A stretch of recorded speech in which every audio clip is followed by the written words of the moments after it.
में हम हिबिकी को देखते हैं जो अपनी पूरी ताकत लगाकर एक खुले मैदान में दौड़ रहा होता है और मदद के लिए पुकार रहा होता है। भाई कोई बचा लो यार, मैं इतनी जल्दी मरना नहीं चाहता। एक अजीब सा खरगोश जैसा मॉन्स्टर उसे मारने के लिए उसके पीछे पड़ा है और जैसे वो उस पर हमला करने वाला होता है एक आवाज उसे पूछती है, क्या आप वॉइस असिस्टेंट एक्टिवेट करना चाहेंगे? हिबिकी चिल्लाता है, भाई कुछ भी करो पर मुझे बचाओ। उसी पल वो फिसल जाता है और खरगोश का हमला उसके बैग पर लगता है। पर किस्मत तो देखो, हिबिकी उस मॉन्स्टर के ऊपर गिर जाता है और बिना किसी मेहनत के वो उसे मार देता है। इसी बीच जंगल के दूसरे हिस्से में एक एल्फ अचानक रुक जाते हैं। एक आवाज उसे बताता है कि उसे तुरंत ईस्ट की तरफ जाना होगा क्योंकि वहाँ एक ऐसा इंसान आया है जो इस पूरे दुनिया को बदल सकता है। अब यहाँ हिबिकी आखिरकार थोड़ा शांत होता है, पर जैसे वो उस खरगोश की तरफ देखता है उसे वो आवाज दोबारा सुनाई देती है। उसके आंखों के सामने एक स्क्रीन शो होता है जो बताता है कि इस हॉर्न रैबिट का मांस खाने लायक है। अब भले ही वो उसे छूना नहीं चाहता, फिर भी वो उस शिकार को अपने बैग में रख लेता है। जब उसे पता चलता है कि वो आवाज उस दुनिया का ChatGPT है तो वो लगातार सवाल पूछना शुरू कर देता है। सबसे पहले वो आसमान को चेक करता है, लेकिन आवाज कहती है कि वहाँ तो एनालाइज करने लायक भी नहीं है। लेकिन जैसे वो नीचे की जमीन को चेक करता है, सिस्टम एक वार्निंग दिखाता है। सीधा उसके नीचे एक लेवल 274 मेज ईटर मौजूद होता है। ये सुनते ही हिबिकी की रूह कांप जाते हैं, जबकि उसे पता भी नहीं होता कि वो चीज आखिर है क्या। लेकिन इसी मौके का फायदा उठाकर वो खुद को एनालाइज करने का फैसला करता है। स्टेटस पैनल उसका नाम और उम्र तो बता देता है, लेकिन हिबिकी के पास कुछ ऐसे स्किल्स भी होते हैं जिन्हें वो बिल्कुल समझ नहीं पाते। ये सुनकर हिबिकी काफी एक्साइटेड हो जाता है और एक्सपर्ट्स आई नाम की एक स्किल एक्टिवेट करने की कोशिश करता है, पर कुछ नहीं होता। निराश होकर वो वर्ल्ड मैप स्किल का इस्तेमाल करता है, लेकिन उसे घंटा भी कुछ समझ में नहीं आता। कई घंटों तक चलने के बाद हिबिकी को एक रास्ता नजर आता है, पर जैसे वो आगे बढ़ता है फिसलकर दोबारा मुंह के बल गिर पड़ता है। अब देखो दोस्तों, किस्मत तो वैसे भी लगे पड़े है तो एक डरावना मॉन्स्टर भी सामने आ जाता है। हिबिकी सोचता है कि अब तो वो गया काम से, लेकिन अचानक एक तीर उस मॉन्स्टर को खत्म कर देता है। हिबिकी देखता है कि दूर एक लड़की खड़ी है। तभी वो आवाज ट्रांसलेशन मोड एक्टिवेट कर देते हैं, जिसकी वजह से वो उस लड़की की बात समझने लगता है। लड़की उसके पास आकर पूछते है कि क्या वो ठीक है। हिबिकी कहता है कि हाँ बिल्कुल, लेकिन उसकी नजर बार बार उस लड़के के कानों पर पड़ते हैं। वो उससे पूछता है, क्या तुम एक एल्फ हो? लड़के कहते हैं कि हाँ वो एक एल्फ है और उसका नाम एमालिया होता है। बातचीत के दौरान वो अपने अप्रेजल स्किल का इस्तेमाल करके एमालिया का स्टेटस देख लेता है और हैरान रह जाता है क्योंकि एमालिया देखने में भले ही एक जवान लड़की लगती हो, लेकिन असल में उसकी उम्र 50 साल है। एमालिया फिर उसे बताती है कि मेज ईटर एक बहुत बड़ा मॉन्स्टर है जो खुद को एक बड़ा सा मैदान की तरह छुपा लेता है और थोड़ी देर पहले वो उसी मैदान में था। जब उसका शिकार थककर गिर जाते हैं तब वो उन्हें पूरा का पूरा निगल जाता है। आखिर में वो हिबिकी की तारीफ करता है कि वो ऐसे खतरनाक जगह से जिंदा लौट आया। कुछ घंटों बाद दोनों कैंप लगाते हैं और उस खरगोश को पकाने लगता है जो हिबिकी ने मारा था। बातों ही बातों में हिबिकी समझ आता है कि वो वाकई एक दूसरे दुनिया में आ चुका था। एमालिया कहते हैं कि सुबह होते ही वो उसे सबसे नजदीकी शहर ले जाएंगे। ये सुनकर हिबिकी आराम से सो जाता है। तब एमालिया उसे देखती रहते हैं और सोचते हैं कि ये शायद वही लड़का है जिसके बारे में उस आवाज ने बताया था कि इस इंसान के पास पूरी दुनिया को बदलने की शक्तियाँ है। और सोचते हैं कि ये शायद वही लड़का है जिसके बारे में उस आवाज ने बताया था कि इस इंसान के पास पूरी दुनिया को बदलने की शक्तियाँ है।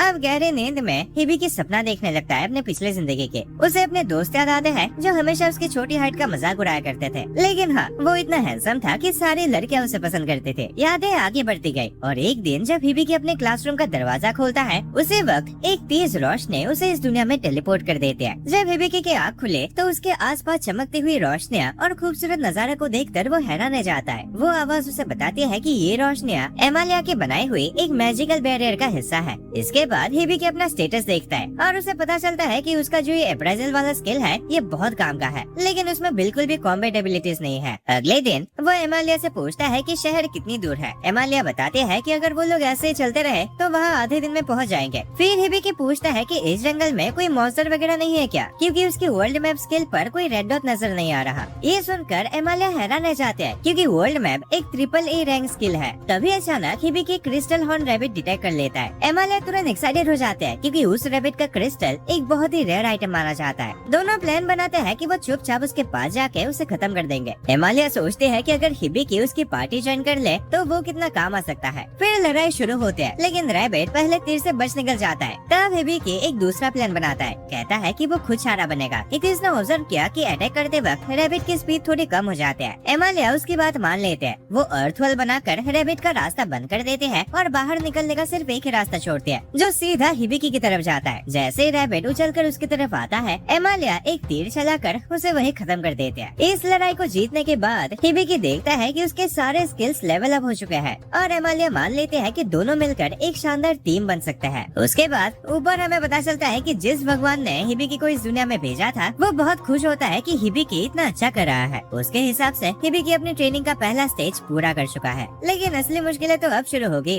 अपने इस लंबे सफर के बाद दोनों रोयल नाम के एक शहर में पहुंचता है। हिबिकी उस शहर के भीड़ भाड़ को देखकर हैरान रह जाता है कि ये जगह कितना बड़ा है। एमालिया उसके अजीब कपड़ों को छुपाने के लिए उसे अपने पोशाक से ढक देते हैं और बताते हैं कि अगर वो क्रिस्टल हॉर्न बेचते तो उन्हें लगभग 200 गोल्ड कॉइन्स मिल सकता है। फिर जब हिबिकी को पता चलता है कि एक गोल्ड कॉइन की कीमत लगभग 10,000 रूपए के बराबर है, तब उसे एहसास होता है कि वो लोग कितनी कीमती चीज लेकर चल रहे हैं। जैसे वो एडवेंचरर्स गिल्ड के अंदर जाते हैं, कुछ एडवेंचरर्स हिबिकी का मजाक उड़ाने लगता है, लेकिन एमालिया उसका इंट्रोडक्शन देते हैं, बताते हैं कि उसमें एक बेहतरीन एडवेंचरर बनने का टैलेंट है। ये सुनकर गिल्ड के कुछ मेंबर्स उसका स्वागत करते हैं। इसी दौरान हिबिकी की नजर रिसेप्शनिस्ट जुएल पर पड़ते हैं और वो उसकी बिल्ली जैसे कानों को देखकर हैरान रह जाता है। इसके बाद दोनों को एक प्राइवेट कमरे में ले जाया जाता है, जहाँ उनकी मुलाकात गिल्ड मास्टर बॉल से होती है। लेकिन उसके बाद जो होता है वो हिबिकी के लिए काफी अजीब था। बॉल्स अचानक अपनी शर्ट फाड़कर अपनी जबरदस्त बॉडी दिखाने लगता है। हिबिकी उसकी तारीफ करते करते पागल हो जाता है। उसे थोड़ा जलन भी होता है क्योंकि वो ऐसी बॉडी कभी नहीं बना पाएगा उसकी छोटी हाइट की वजह से। हिबिकी पूछता है कि उसका रूटीन क्या है और वो क्या क्या खाता है। दोनों अपनी बातों में खो जाते हैं और लड़कियां उन्हें देखकर चिढ़ने लगती हैं। आखिरकार वो अपनी मैजिक का इस्तेमाल करके उन्हें औकात पे ले आते हैं। तब एमालिया क्रिस्टल हॉर्न निकाल कर दिखाते हैं। पूरा कमरा एकदम शांत हो जाता है। बॉल्स उस हॉर्न का साइज और उस क्रिस्टल की खूबसूरती देखकर हैरान रह जाता है। वो उन्हें 400 गोल्ड कॉइन्स का ऑफर देता है, जो हिबिकी की उम्मीद से दुगना होता है। लेकिन सबको हैरान करते हुए एमालिया उस ऑफर को सीधा मना कर देते हैं और 800 गोल्ड कॉइन्स की डिमांड करते हैं। वो बताते हैं कि बिल्कुल ऐसा एक हॉर्न 3 साल पहले इसी कीमत पर बेचा गया था, इसलिए वो तो दाम कम नहीं करेंगे। इसके बाद काफी देर तक दोनों तरफ से बार्गेनिंग चलता रहता है। कोई कम करता है, कोई ज्यादा करता है। एमालिया तो यहाँ तक कह देती है कि अगर सही दाम नहीं मिला तो वो इस हॉर्न को किसी और शहर में बेच देगी। हिबिकी इन सबसे बोर होकर बाहर चला आता है। होटल के अंदर वो आवाज उसे कहता है कि क्योंकि उसने अपनी ट्रेनिंग पूरी कर ली है, इसलिए इस दुनिया के भगवान उसे एक नया स्किल देना चाहता है। फिर भगवान खुद उससे बातें करने लगता है, कहता है कि टेंशन मतलब बच्चे, मैं तुम्हारी मदद करता रहूंगा। पर इससे पहले कि हिबिकी उसे कुछ और पूछ पाता, एमालिया वहाँ आ जाते हैं। वो बताते हैं कि उसे किसी जरूरी काम से इस शहर से बाहर जाना होगा, इसलिए वो उसे अपने होटल का नक्शा दे देती है ताकि जब तक वो अपने मिशन से वापस लौटे वो उसके कमरे में आराम से रह सके।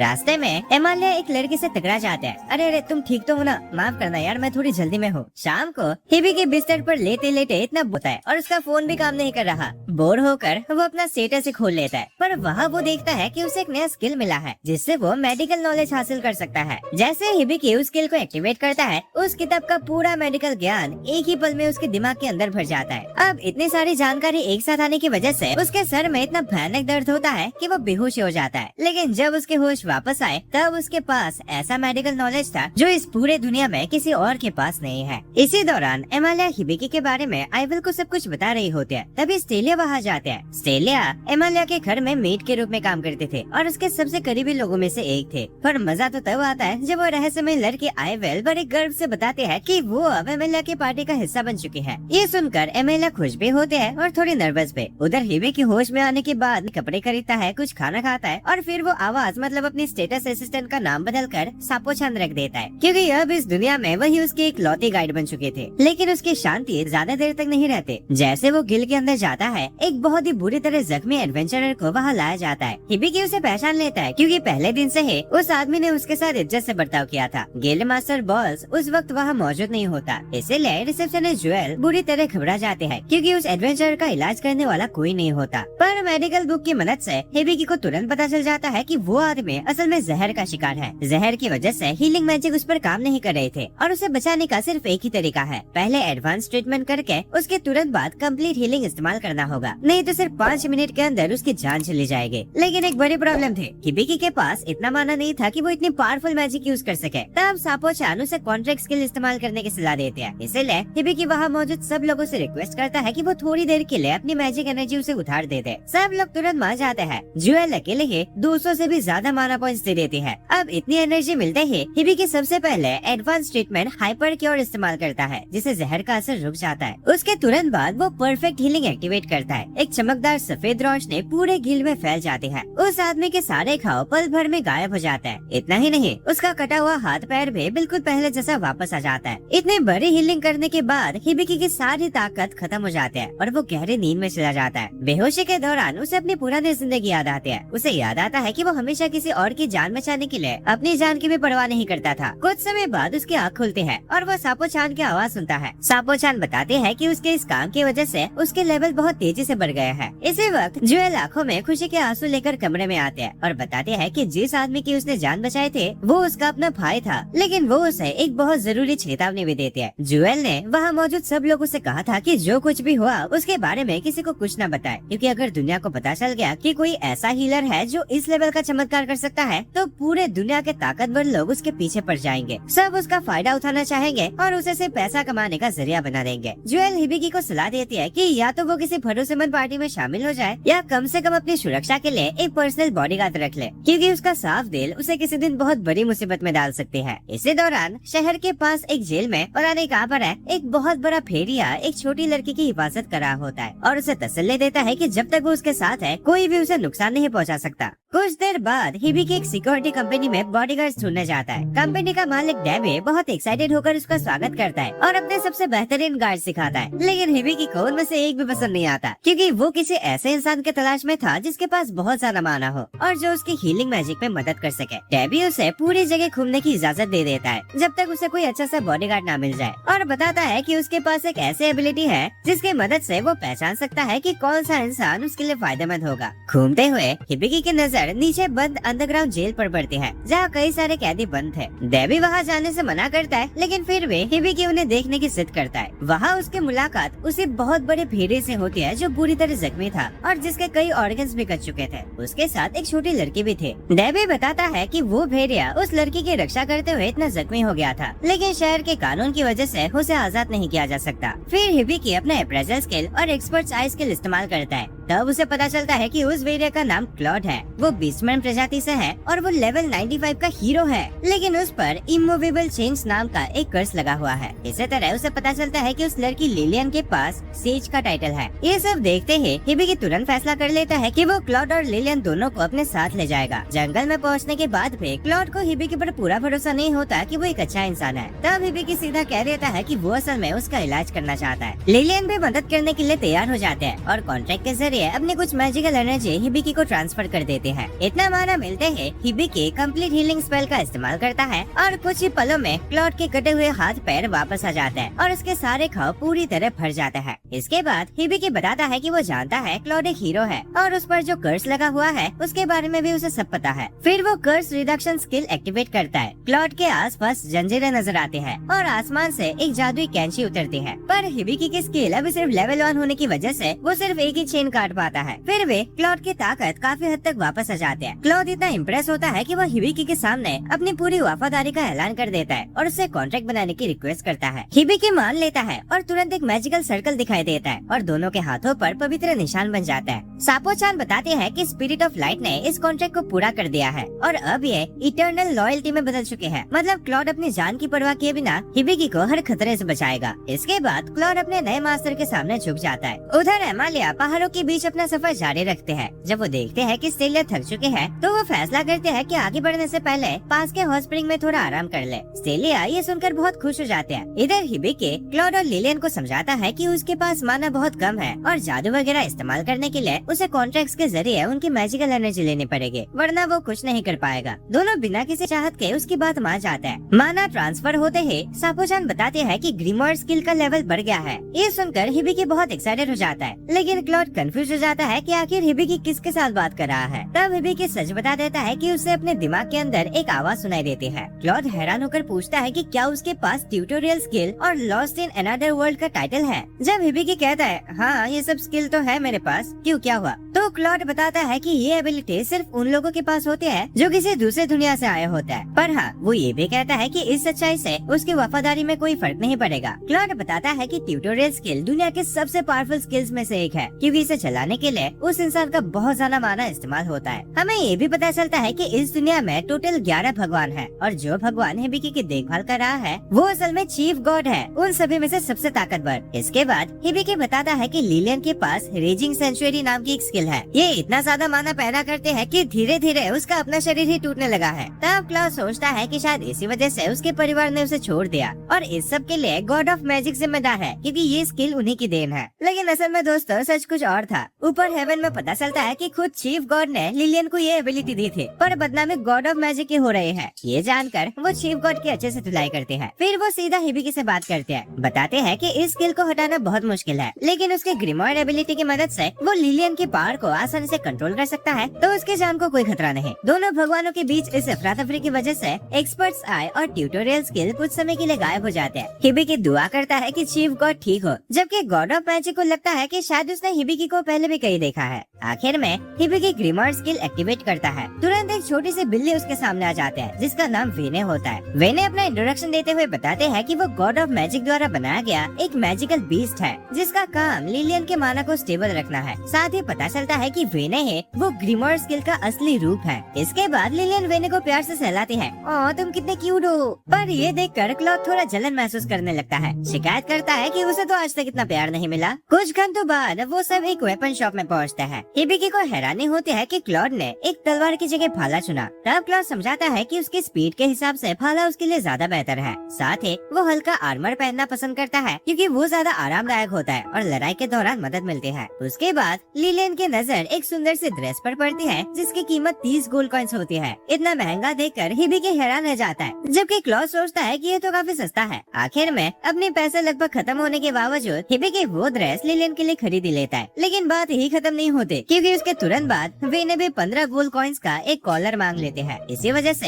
हिबिकी के पास बचे हुए लगभग सारे पैसे भी खर्च हो जाते हैं। दुकान से बाहर निकलते ही वेने अनाउंस करते हैं कि अब ट्रेनिंग शुरू करने का वक्त आ गया है। वो बताते हैं कि लिलियन को अपना माना कंट्रोल करना सीखना होगा, जबकि हिबिकी को और ताकतवर बनना होगा। जब हिबिकी अटैकिंग मैजिक सीखने की बात करता है तो वेने कहते हैं कि उसे पहले बेसिक चीजों पर पकड़ बनानी होगी। इसके बाद वेने उसे काट लेते हैं और उसके साथ एक मैजिकल कॉन्ट्रैक्ट बना देती है, जिसके बाद लिलियन के अंदर से निकलने वाले माना को कंट्रोल करने की जिम्मेदारी हिबिकी की हो जाती है। ट्रेनिंग शुरू होते हैं और सबसे पहले वेने क्लॉड से कहते हैं कि वो अपना थोड़ा सा माना हिबिकी को ट्रांसफर करे, लेकिन क्लॉड अनजाने में हद से ज्यादा माना दे देता है। इतनी ज्यादा मैजिकल एनर्जी एक साथ मिलते ही हिबिकी तुरंत बेहोश हो जाता है। जब उसकी आँख खुलती है तो वो खुद को एक शांत जगह पर पाता है, जहाँ एक झील चमक रहे थे। वहाँ वो एक एल्फ लड़की को देखता है, जिसका नाम एनेस्थेसिया था और वो उसे क्लॉड कहकर बुला रहे थे। तब हिबिकी को समझ आ जाता है कि वो असल में क्लॉड की यादें देख रहा है। वो उसके खुशियों भरे पल देखता है, उनकी लड़ाइयाँ देखता है और ऐसी यादें देखता है जिनसे पता चलता है कि एनेस्थेसिया क्लॉड के लिए कितनी इम्पोर्टेंट थी। लेकिन अचानक पूरी दुनिया लाल रंग में बदल जाते हैं। क्लॉड बुरी तरह घायल होता है और उसके सामने एनेस्थेसिया एक मुस्कान के साथ खड़े होते हैं, लेकिन उस मुस्कान के पीछे का राज उसे समझ नहीं आता। अब इससे पहले कि हिबिकी समझ पाता कि उसने धोखा क्यों दिया, वो अचानक होश में आ जाता है। क्लॉड उससे माफी मांगता है कि उसने गलती से जरूरत से ज्यादा माना ट्रांसफर कर दिया था। वेने समझाते हैं कि इसी एक्स्ट्रा माना की वजह से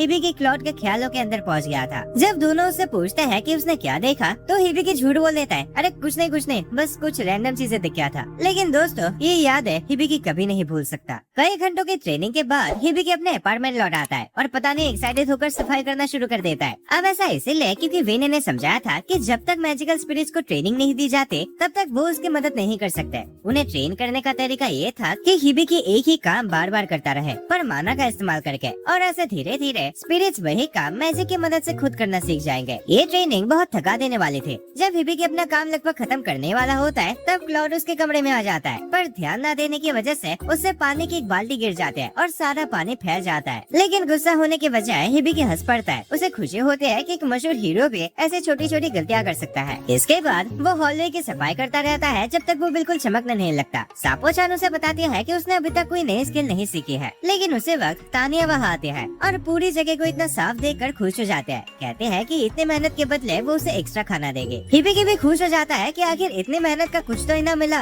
अगले दिन पूरी पार्टी दोबारा ट्रेनिंग के लिए निकलते हैं। हिबिकी थोड़ा जलन महसूस करता है क्योंकि लिलियन बहुत ही तेज रफ्तार से सब कुछ सीख रहे थे। वो एक ही बार में हर चीज समझ लेती है। क्लॉड उसकी परेशानी समझ जाता है और उसका हौसला बढ़ाते हुए कहता है कि उसके पास खुद को बेहतर बनाने के लिए भी काफी समय है और फिलहाल उसे सबसे ज्यादा ध्यान तीर चलाने पर देना चाहिए। हिबिकी बार बार तीर चलाने की कोशिश करता है, लेकिन हर पर देर सिर्फ कुछ ही दूर जाकर जमीन पर गिर जाता है। फिर भी वो ट्रेनिंग छोड़ता नहीं, वो लगातार कोशिश करता रहता है, पर इतनी ट्रेनिंग करने की वजह से उसके उंगलियों में छाले पड़ जाते हैं। क्लॉड मुस्कुराता है, लेकिन उसकी मुस्कान देखकर हिबिकी को कुछ ठीक नहीं लग रहा। क्लॉड बोलता है, रुक क्यों गए? तुम्हारे पास हीलिंग मैजिक है ना, तो अपने हाथ ठीक करो और ट्रेनिंग जारी रखो। उस पल के बाद हिबिकी एक दर्दनाक लूप में फंस गया होता है। वो बार बार छोड़ खाता है, खुद को हील करता है और फिर दोबारा तीर चलाने की प्रैक्टिस शुरू कर देता है। धीरे धीरे उसे यकीन हो जाता है कि क्लॉड की ट्रेनिंग उसे मार डालेगा, लेकिन एक बात तो है, वो सच में उसे ताकतवर बनाना चाहता है। इसी दौरान एमालिया बहुत खुश थे क्योंकि आखिरकार उसे सफर करने के लिए एक दोस्त मिल गए थे। जब वो लोग रास्ते के 2 मोड़ पर पहुंचते हैं, तब आइवेल खजाना मिलने की उम्मीद में उन्हें वो शॉर्टकट रास्ते से चलने के लिए मना लेते हैं, जो एक पुराने खंडर के बीच से गुजरता था। एमालिया मान जाते हैं उसे भी पैसों की जरूरत थी, खासकर इसीलिए क्योंकि क्रिस्टल रैबिट का सींग बेच के जो पैसे उसने कमाए थे वो बैंक में पड़े हैं और अभी खर्च करने के लिए उसके जेब में ज्यादा पैसा नहीं है। उधर ट्रेनिंग के बाद हिबिकी लिलियन की मदद से लंच बनाती है। खाना खाते वक्त उसे पता चलता है कि क्लॉड, जो मॉन्स्टर से लड़ने में माहिर था, सब्जियां काटने में बिल्कुल ही बेकार है। फिर जब हिबिकी उस कर्ज के बारे में दोबारा पूछता है जो क्लॉड पर लगा हुआ था, तो क्लॉड चुप रहता है। इससे हिबिकी समझ आता है कि उसे इस बात के लिए क्लॉड पर ज्यादा दबाव नहीं बनाना चाहिए। उसके बाद हिबिकी ने एक नई स्किल सीखी जिसका नाम था बबल वॉश, पर तभी उसे एक जंगली सुअर डिटेक्ट होता है, लेकिन क्लॉड सिर्फ एक ही हमले में उसे खत्म कर देता है और लिलियन वाटर मैजिक का इस्तेमाल करके उसका सारा खून साफ कर देते हैं। क्लॉड फिर बोलता है,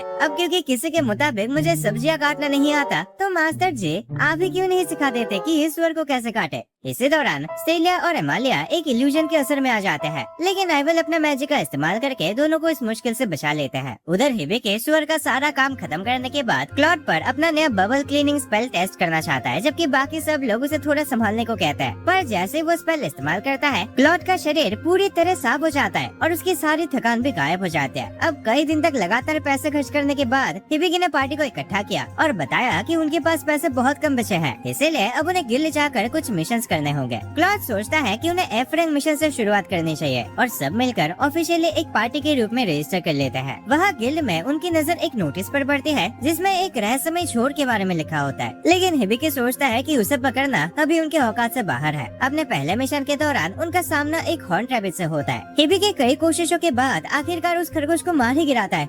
मैं तो थक गया भाई। क्लॉड उसे समझाता है कि शिकार को हमेशा एक ही तीर में खत्म करना सीखना चाहिए। इसके बाद लिलियन और वे ने कुछ जड़ी बूटी के साथ वापस आता है। साथ ही वो कुछ चमकदार फल भी लाते हैं जिन्हें रास्ते पर निशान लगाने के लिए इस्तेमाल किया जा सकता है। यहाँ दूसरी तरफ एमालिया आइवेल को एक फ्रेंडशिप बैंड देते हैं और कहते हैं कि नेचर स्पिरिट्स उस ब्रेसलेट के जरिए उसकी हिफाजत करेंगे। आइवेल उसे ले लेती है और सोचते हैं कि ऐसे दोस्त बने रहने का नाटक उसे कुछ और दिनों तक जारी रखना होगा। जब हिबिकी की पार्टी गिल्ड वापस लौटकर अपना इनाम लेते हैं, तो रिसेप्शनिस्ट हैरान रह जाते हैं कि एक एफ रैंक पार्टी इतना सारा सामान लेकर कैसे आ गए। जब वो लोग बाहर निकलते हैं, तभी बॉल्स वहाँ आता है और हिबिकी को खुद ट्रेनिंग देने की ऑफर करता है, लेकिन क्लॉन मना कर देता है क्योंकि उसके हिसाब से हिबिकी की ट्रेनिंग की जिम्मेदारी उसकी है। दोनों के बीच बहस इतनी बढ़ जाती है कि वो सीधा लड़ने ही लगते हैं। जब हिबिकी एब्राइजल स्किल इस्तेमाल करता है, तो उसे पता चलता है कि बॉल्स ताकत के मामले में क्लॉन से थोड़ा ऊपर है। आखिर में ज्यूएल अपने आइस मैजिक का इस्तेमाल करके दोनों की लड़ाई रोक देते हैं, लेकिन इसके तुरंत बाद एक खूबसूरत प्यारे से स्वर्ग जैसी औरत भागते हुए उनके पास आती है और चिल्लाकर बताती है कि उसका बैग चोरी हो गया है। इसी वक्त हिबिकी को पता चलता है कि उसका अपना बैग भी गायब है, जिसमें ये मिशन वगैरह से कमाए हुए सारे पैसे रखे थे और उनके सफर का खाना भी। ज्यूएल को शक होता है कि दोनों चोरी एक ही इंसान ने की है, इसलिए सब मिलकर उस चोर को पकड़ने का प्लान बनाते हैं। प्लान के मुताबिक हिबिकी को एक ड्रेस और विग पहनाया जाता है ताकि वो एक लड़की लगे। फिर वो लिलियन के साथ बाहर जाता है और एक नकली पैसे वाला बैग लेकर चलता है जो छारे की तरह काम करेगा। क्लॉड कुछ दूर से उन सबको देख रहा होता है, लेकिन अब भी बॉल से हारने की वजह से परेशान था। कुछ देर बाद जब हिबिकी और लिलियन खाना ऑर्डर करते हैं, क्लॉड अचानक खड़ा हो जाता है और कहता है कि उन्हें धोखा दिया गया है। वो खाना देने वाली वेट्रेस से असल में चोर थी। लड़के तुरंत भाग जाते हैं, लेकिन जल्दी जल्दी में वो अपने पीछे एक साफ निशान छोड़ देती है और पूरी पार्टी उसका पीछा करना शुरू कर देते हैं। इतना भागदौड़ करने के बाद वो लोग एक गरीब से बस्ती में पहुंचते हैं। वहाँ की गलियाँ बेघर और पागल लोगों से भरी होती है, जिससे साफ पता चल जाता है कि ये किसी भी चोर के छुपने के लिए बिल्कुल सही जगह है। अंदर जाने पर उन्हें एक सस्ता सा होटल दिखता है जहाँ अलग अलग गंदे काम चल रहे होते हैं। अब हमारी हिबिकी इतनी प्यारी लग रही है कि बहुत से मर्द उसे अप्रोच करते हैं, क्यों मिस, डिनर करोगे मेरे साथ? हिबिकी पहले तो कंफ्यूज हो जाता है कि ये लोग उससे क्यों पूछ रहे हैं और फिर प्यार से मना कर देता है। भीड़ के बीच उसके टक्कर एक हुडी पहने हुए लड़की से होते हैं। क्लॉड तुरंत महसूस करता है कि कुछ तो गड़बड़ है और कहता है, मास्टर जी उस लड़के का अप्रेजल करिए एक बार। हिबिकी बिना देरी के अप्रेजल स्किल इस्तेमाल करता है। कुछ ही समय बाद क्लॉड उस लड़की के सामने खड़ा हो जाता है और उसका रास्ता रोक देता है। हिबिकी और लिलियन उसे कहते हैं कि वो उनके पैसे वापस करे, क्योंकि हिबिकी ने उसकी असली पहचान जान ली है। उसका नाम फोना है और उसके पास एक मैजिकल पूंछ है जिसकी मदद से वो अपना रूप बदल सकते हैं।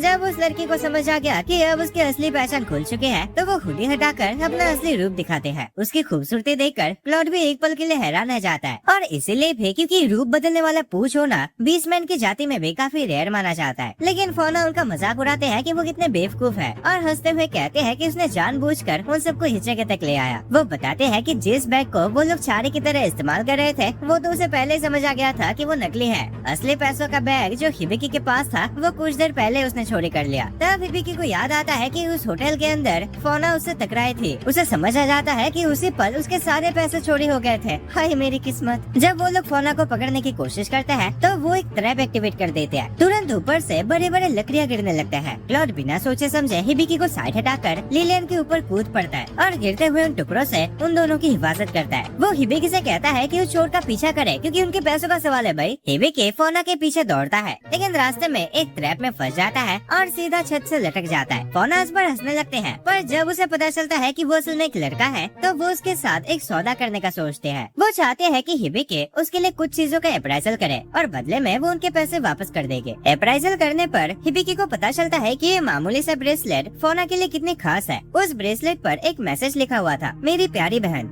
शुक्रिया। ये सुनकर फोना बहुत इमोशनल हो जाते हैं, क्योंकि ये ब्रेसलेट उसकी बहन ने मरने से पहले उसे तोहफे में दिया था और आज तक कोई भी उस पर लिखा हुआ मैसेज पढ़ नहीं पाया था। इसके बाद फोना हिबिकी को उसके पैसे वापस कर देते हैं और जाने से पहले उसके गाल पर एक किस करके वहाँ से चले जाते हैं। उसके बाद पार्टी की मुलाकात बॉल से होते हैं। वो उन्हें बताता है कि राजा ने बेहतरीन एडवेंचर्स को अनडेड मॉन्स्टर्स को खत्म करने का आदेश दिया है और तुम टेंशन मत लो हिबिकी, मैं तुम्हें ऐसे ट्रेनिंग दूंगा कि कोई भी तुम्हारे सामने टिक नहीं पाएगा। जब सब लोग होटल में वापस लौटते हैं, क्लॉड हिबिकी को बताता है कि ग्रेट स्टेज तक पहुंचने के लिए एक लेजेंडरी डंजन से गुजरना पड़ेगा। ये सुनकर हिबिकी सोचता है कि उन्हें इस मिशन पे जाना चाहिए, क्योंकि अगर किसी दिन वो अपने असली दुनिया में वापस लौट गया, तब तो फिर उसे अपने नए दोस्तों के साथ मजा करने का मौका ही नहीं मिलेगा। क्लॉड उससे वादा करता है कि जब तक हिबिकी अपनी किस्मत का फैसला खुद नहीं कर लेता, तब तक वो उसकी हिफाजत करता रहे। इसी दौरान एमालिया बताती है कि स्पिरिट्स की मदद की वजह से वो लोग गांव के करीब पहुंच गया है। उसे वो दिन अभी भी याद है जब वो पहली बार हिबिकी से मिला था। तब भी एक स्पिरिट ने उसे बताया था कि उसे ईस्ट की तरफ जाना चाहिए, क्योंकि वहाँ एक बहुत ही शक्तिशाली चीज महसूस हुआ है। जैसे ही आइविल ये बात सुनते हैं, वो तुरंत उस जगह की तरफ दौड़ पड़ते हैं, क्योंकि उसे पूरा यकीन था कि वहाँ उसे उस औरत की स्पिरिट मिलेगी जिसे वो इतने दिनों से ढूंढ रहे थे। कुछ दिन बाद आइविल अपने टारगेट तक पहुँच जाते हैं और सोचते हैं कि उसका अगला शिकार पहले से आसान होगा, क्योंकि उसके हाथ और पैर पहले ही घायल है। तब हमें पता चलता है कि वो असल में क्लॉड की बात कर रहे थे। उधर हिबिकी अपने पार्टी के साथ ग्रेट सेनर डंजन से होकर गुजरता है, और अगर उन्हें वहाँ तक पहुँचना है तो हिबिकी की ट्रेनिंग को और भी ज्यादा सख्त बनाना पड़ेगा। इसी बीच लिलियन उदास होकर उन सब से दूर चली जाते हैं। जब बॉल्स को पता चलता है कि उनके बीच खटारा चल रहा है, तो वो अपने तरीके से मदद करने का फैसला करता है। इसके बाद जंगल में एक बहुत ही भयंकर ट्रेनिंग सेशन शुरू होता है। बॉल्स और क्लॉड ट्रेनिंग के तरीके को लेकर सहमत नहीं होते। एक चाहता था कि हिबिकी एकदम तगड़ा बॉडी बनाए, जबकि दूसरा उसे तेज बनाना चाहता है। हिबिकी घंटों तक बहुत मुश्किल ट्रेनिंग करता रहता है। दूर बैठी लिलियन उसे देखकर दुखी हो जाते हैं, क्योंकि वो जानते हैं कि हिबिकी सिर्फ अपनी दुनिया में वापस लौटने के लिए इतनी मेहनत कर रहा है। ट्रेनिंग के अंत में हिबिकी अपना आखिरी तीर चलाकर पूरी तरह थक कर गिर पड़ता है। उनमें से ज्यादातर तीर अपने टारगेट से चूक गए थे, लेकिन उसे सबसे ज्यादा हैरानी तब होती है जब वो देखता है कि इतनी मेहनत के बाद भी उसके स्टेटस में बिल्कुल भी बदलाव नहीं आया। इसी दौरान बॉल्स और क्लॉड के बीच एक और बहस शुरू हो जाते हैं। तभी ज्वेल वहाँ आते हैं और अपने आइस मैजिक का इस्तेमाल करके फिर से दोनों को तुरंत जमा देते हैं, जिससे उनकी बहस वही खत्म हो जाते हैं। थोड़ी देर बाद पूरी पार्टी आराम करने के लिए हॉट स्प्रिंग्स जाते हैं। वहाँ हिबिकी क्लॉड से उसके अतीत के बारे में पूछता है। क्लॉड शांत होकर जवाब देता है कि उसका पूरा किंगडम बर्बाद हो चुका है, उसके सारे दोस्त मर चुके हैं और अब उसकी जिंदगी का सिर्फ एक ही मकसद है, हिबिकी की हिफाजत करना। उसी रात लिलियन आंसुओं के साथ अपने दिल की बात बताते हैं। वो कहते हैं कि वो नहीं चाहते हिबिकी अपनी दुनिया में लौट जाए, क्योंकि जब भी वो उसे उस मकसद के लिए खुद को इतना मेहनत करते देखते हैं, उसका दिल दुखने लगता है। उसे लगता है कि वो सिर्फ उन्हें छोड़ने के लिए इतनी ट्रेनिंग कर रहा है, न कि खुद के लिए। फिर वो हिबिकी को अपने हाथों से बनाया हुआ एक एनर्जी ड्रिंक देते हैं। हिबिकी मुस्कुराते हुए उसका शुक्रिया अदा करता है और उसकी वो मुस्कान देखकर लिलियन के चेहरे पर भी दोबारा वो प्यारे से स्माइल चला जाता है। इसी बीच एमालिया को अजीब लगता है कि घर लौटने के बाद भी उसकी मुलाकात अब तक अपने फादर से क्यों नहीं हुई। जब वो देखते हैं कि उसके लिए इतने सारे ड्रेस तैयार किए गए हैं तो उसे शक होने लगता है कि उसके फादर ने उसे किसी और वजह से तो नहीं बुलाया। अब उधर जंगल में आइवल छुपकर क्लॉड पर नजर रखते हैं। इसी वक्त हिबिकी को अपने मैप पर एक अजीब सा डॉट दिखाई देता है। जब तक वो उसका मतलब समझ पाता उससे पहले ही क्लॉड आइवल के छुपने की जगह पकड़ लेता है। आइवल बहाना बनाते हैं कि वो एक सिल्वर ऊल से भाग रहे थे, लेकिन हिबिकी को अजीब लगता है कि ऐसा तो कोई जानवर उसके मैप पर नहीं दिख रहा। साथ ही वो ये भी महसूस करता है कि जब भी वो अप्रेजल यूज करता है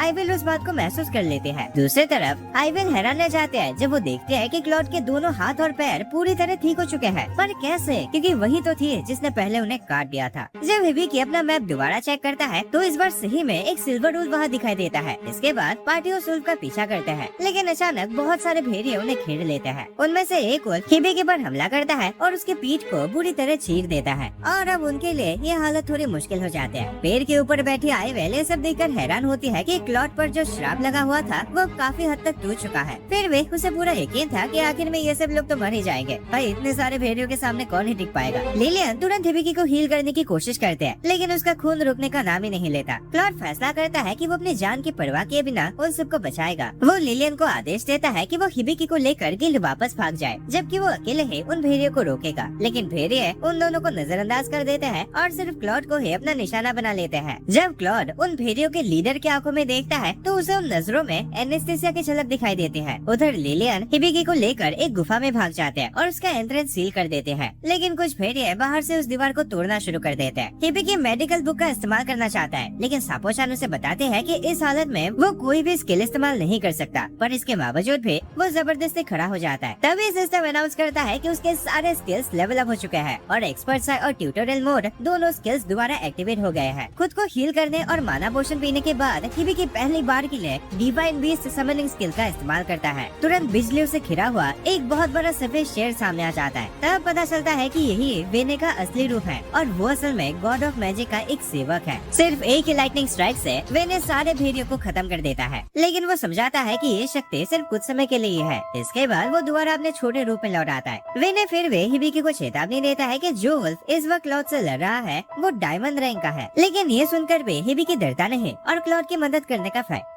इसके बाद हिबिकी को एक और नया स्किल मिलता है, गॉड ऑफ मेडिसिन, जिसे सुनकर वेने पागल हो जाते हैं। हिबिकी तुरंत उसका इस्तेमाल करके खुद को और लिलियन को हील कर देता है। इसके बाद एक पौधे से एक सेलेस्टियल धनुष उसके सामने आ जाता है, जिससे उसके एक और नए स्किल अनलॉक हो जाते हैं। जैसे उसने धनुष की डोर को पीछे खींचा, एक जादुई तीर सामने आ जाता है और ये वही टेक्निक है जो एमालिया इस्तेमाल करती थे। उसी वक्त दोनों भगवान ऊपर से सब कुछ देख रहे होते हैं और चीफ गॉड बहुत गर्व महसूस करता है कि उसने सही इंसान को चुना। उधर घने जंगल के बीच क्लॉड सबसे बुरी हालत में फंसा हुआ था। हर तरफ से भेड़ियों ने उसे घेर रखा था, जबकि आइवल ऊपर से एक डरावनी मुस्कान के साथ सब देख रहे थे। दूसरी तरफ हिबिकी लिलियन के अर्थ बीस्ट पर सवार होकर पूरी रफ्तार से क्लॉड की तरफ जा रहा होता है। अर्थ बीस्ट जमीन को चीरते हुए आगे बढ़ता है, लेकिन अचानक रूबी वुल्व्स का एक झुंड उनका रास्ता रोक लेता है। हिबिकी समझ जाता है कि अब उसके पास लड़ने के अलावा और कोई चारा नहीं बचा। वो तुरंत अपना धनुष निकाल लेता है, लेकिन अर्थ बीस्ट की तेज मूवमेंट की वजह से निशाना लगाना लगभग नामुमकिन हो गया था। तभी सापोचान तुरंत कहते हैं, एक्सपर्ट एक्टिवेट करो ब्रो।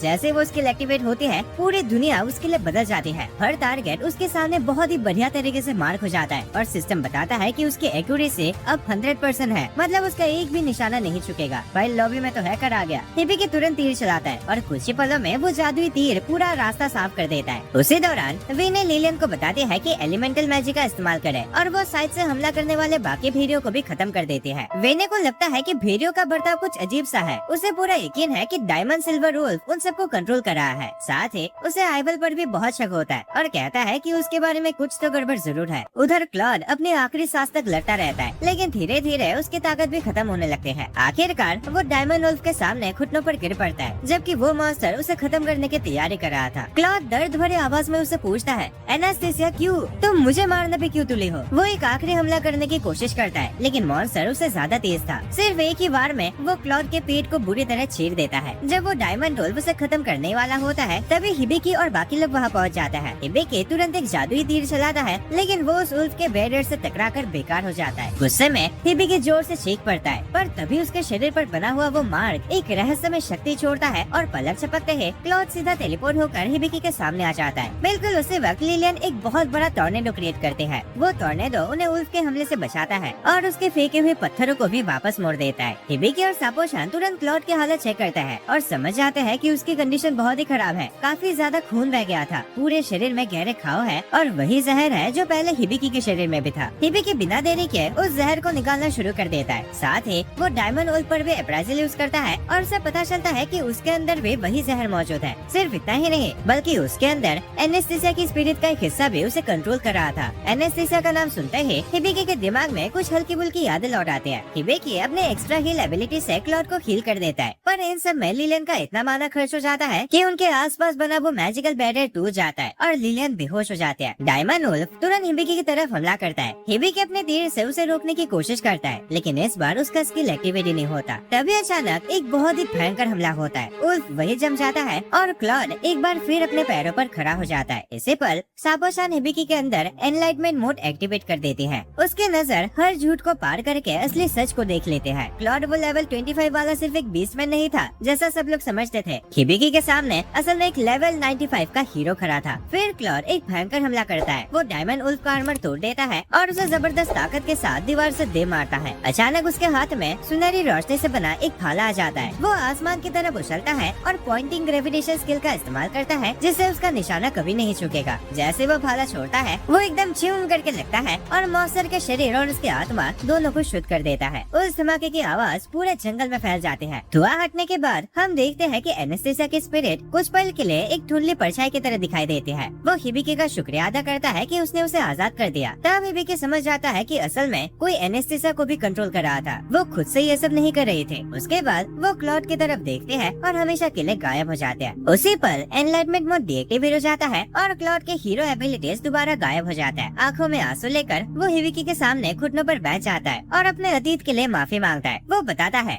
एनेस्थीसिया कभी मेरी दोस्त हुआ करते थे लेकिन एक दिन मुझे धोखा देकर वो बुरे लोगों के साथ मिल गए जिसने मुझे ये श्राप दिया था और इसीलिए मजबूर होकर मुझे अपने ही हाथों से उसकी जान लेनी पड़े थे। फिर भी लगता है कि मेरी लापरवाही की वजह से एनेस्थीसिया की स्पिरिट आज तक तबाही मचा रही है। ये सब सुनकर हिबिकी बहुत इमोशनल हो जाता है और कहता है कि इन सब में क्लॉड का कोई दोष नहीं है। अपने मास्टर की बातों से खुश होकर क्लॉड दोबारा अपनी वफादारी की कसम खाता है और वादा करता है कि अपनी आखिरी सांस तक वो हिबिकी की हिफाजत करेगा। पर तभी अचानक हिबिकी बेहोश होकर गिर पड़ता है। असल में इतने सारे स्किल्स यूज करने की वजह से उसका शरीर जवाब दे बैठा। बेहोश होने से ठीक पहले उसे चीफ गॉड की आवाज सुनाई देता है जो उसे वार्निंग देता है कि इस अद्भुत शक्ति की कीमत बहुत भारी है। इसी दौरान ऊपर हेवन में चीफ गॉड राहत महसूस करता है कि एटलीस्ट हिबिकी जिंदा है, लेकिन अंदर ही अंदर वो गॉड ऑफ मैजिक को उसकी लापरवाही के लिए डांटने लगता है। उसने हिबिकी पर जो स्पेल इस्तेमाल किया था वो इतनी देर तक चलता रहा कि उसका शरीर ही कमजोर पड़ गया। तभी chief God God of underworld से पूछता है कि वो यहाँ क्या कर रही है। गॉड ऑफ अंडरवर्ल्ड बताते हैं कि वो असल में कंफ्यूज है कि अगला डीमन लॉर्ड किसको चुने। उसे डर है कि कहीं नया डीमन लॉर्ड पहले की तरह पूरी दुनिया तबाह न कर दे। चीफ गॉड बताता है कि टेंशन मत लो, इस बार ऐसा कुछ नहीं होगा, मेरी गारंटी है। इस बात से खुश होकर गॉड ऑफ अंडरवर्ल्ड वहाँ से चले जाते हैं। तब गॉड ऑफ मैजिक कहते हैं कि पता नहीं क्यों पर उसे हिबिकी का चेहरा जाना पहचाना लगता है, लेकिन चीफ गॉड तुरंत इस बात को इनकार कर देता है। उसके जाने के बाद चीफ गॉड सुकून महसूस करता है। हाँ चलो बाल बाल बचे, नहीं तो मेरा पोल खोल ही जाता है। असल में दोस्तों चीफ गॉड की गलती की वजह से ही हिबिकी इस दुनिया में टेलीपोर्ट हो गया था, तो इसीलिए वो हिबिकी की मदद कर रहा है ताकि वो इस दुनिया में जी सके। 2 दिन बाद जब सब लोग होटल में आराम कर रहे होते हैं तो सापोचान की बकबक सुनकर हिबिकी की नींद टूट जाती है। सापोचान बताते हैं कि उसके सारे स्किल्स लेवल अप हो चुके हैं। हिबिकी अचानक से जागता है और पूरे 2 दिन तक बेहोश रहने की वजह से उसे बहुत तेज भूख लग रही होती है। दूसरी तरफ एल्फ किंगडम में एक पार्टी चल रही होते हैं, पर किस लिए वो पता नहीं। एमालिया बहुत गुस्से में थी क्योंकि उसे जल्दबाजी में घर बुलाकर अब उसका फादर ही कहीं नजर नहीं आ रहा। फिर वो एडवेंचरिंग छोड़ के आई ही क्यों। पर मजा तो तब आता है जब एल्फ देश के राजा सबके सामने घोषणा करते हैं कि उसके बेटे प्रिंस वर्डेलिस को हीरो का टाइटल मिला है, जबकि हार्टन परिवार के मेलन को सेज का टाइटल दिया गया है। वो ये भी कहते हैं कि दोनों मिलकर अब डीमन किंग को हराने के सफर पर निकलने वाला है। उनके पार्टी में होली नाइट डॉगर भी होगा जो पूरे किंगडम का सबसे ताकतवर योद्धा है। साथ ही